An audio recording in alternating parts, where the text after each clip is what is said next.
শুভেন্দু অধিকারী ত্রাণ ফিরিয়ে দিলেন গ্রামবাসীদের একাংশ। কথা বলতে না পারায় ক্ষোভে ত্রাণ ফেরত দাবি গ্রামবাসীদের। ধূপগুড়ি কুরসাবাড়িতে কর্মসূচি সেরে শুভেন্দু অধিকারী যখন ফিরছিলেন, সেই ফেরার পর ক্ষোভ। বিরোধী দলনেতার সঙ্গে কথা বলতে চেয়েছিলেন গ্রামবাসীরা, আর কথা বলতে না পেরে ক্ষোভে ত্রাণ ফিরিয়ে দিয়েছেন দাবি গ্রামবাসীদের।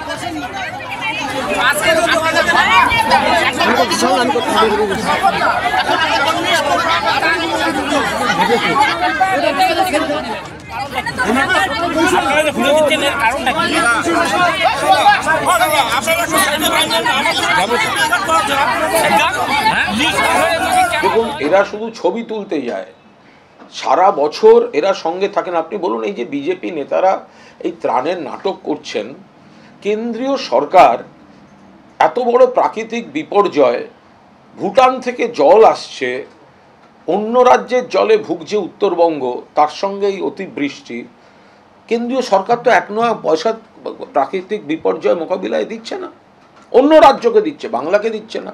বাংলার বকেয়াগুলো তো এমনিই দিচ্ছিল না, প্রাকৃতিক বিপর্যয় দিচ্ছে না। তো বিজেপি নেতারা কেন্দ্রকে বলুন না যে বাংলাকে সেই টাকাটা দিতে, তার বদলে এই ছবি তোলার নাটকটা করতে যাচ্ছেন বলেই তো মানুষ বিরক্ত হচ্ছে। যেখানে মুখ্যমন্ত্রী মাটি কামড়ে পড়ে আছেন, রাজ্য সরকার, সরকারি প্রশাসন, পুলিশ, কাঠামো, তৃণমূল কংগ্রেস পুরো দস্তুর মানুষের পাশে আছে।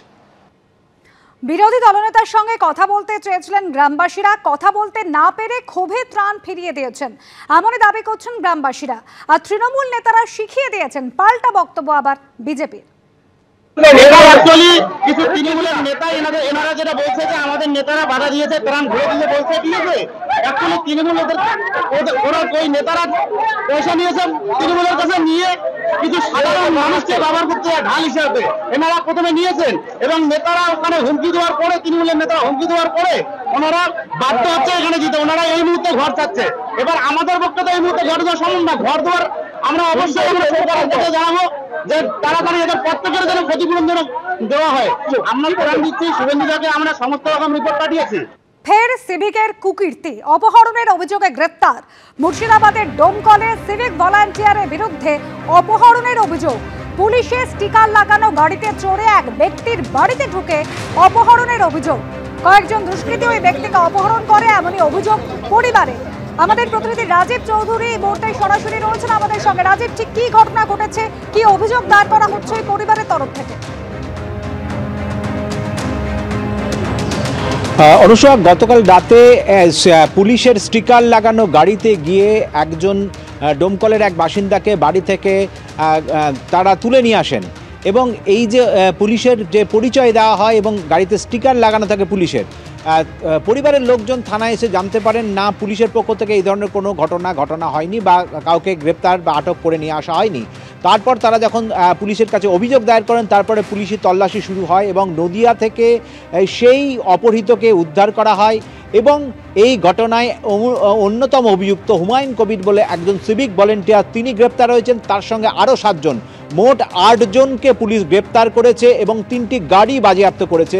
এই 8 জনকেই আজকে বহরমপুরে সিজিএম আদালতে তোলা হয়েছে এবং 3টি গাড়ি আটক করা হয়েছে, এবং পুলিশের পক্ষ থেকে ধৃতদের হেফাজতে চাওয়া হয়েছে। বেশ কয়েকজনকে হেফাজতে নিয়ে তারা তদন্ত করতে চায় কেন এরমভাবে পুলিশের পরিচয় দিয়ে কিডন্যাপ করা হয়েছিল। এর পিছনে কোনো রাজনৈতিক উদ্দেশ্য ছিল না, এর পিছনে কোনো পারিবারিক গণ্ডগোল ছিল, জমি সংক্রান্ত কোনো বিবাদ রয়েছে কিনা, সমস্তটাই পুলিশ এই মুহূর্তে খতিয়ে দেখছে। পুলিশের পক্ষ থেকে যেটা জানানো হচ্ছে, তারা অভিযুক্তদের হেফাজতে নিয়ে জানার চেষ্টা করবে পুলিশের মোড়কে তারা কেন গেল। এবং স্থানীয় সূত্রে আমরা জানতে পারছি, যারা গাড়ি থেকে নেমেছিল, পুলিশের স্টিকার লাগানো গাড়ি থেকে নেমেছিল, তারা পুলিশের অফিসার পরিচয় দিয়ে অভিযুক্তকে একবারে ঘাড়ে ধরে তারা গাড়ির মধ্যে তোলে, এবং পুলিশ যে কায়দায় বিভিন্ন সময় আসামিদের গ্রেপ্তার করে নিয়ে আসে, আটক করে নিয়ে আসে, ঠিক একই কায়দায় কার্যত পুলিশের ছদ্মবেশ ধরে তারা এই কাজ করে, এবং তাদের এই গোটা কাজের সহায়তা করেন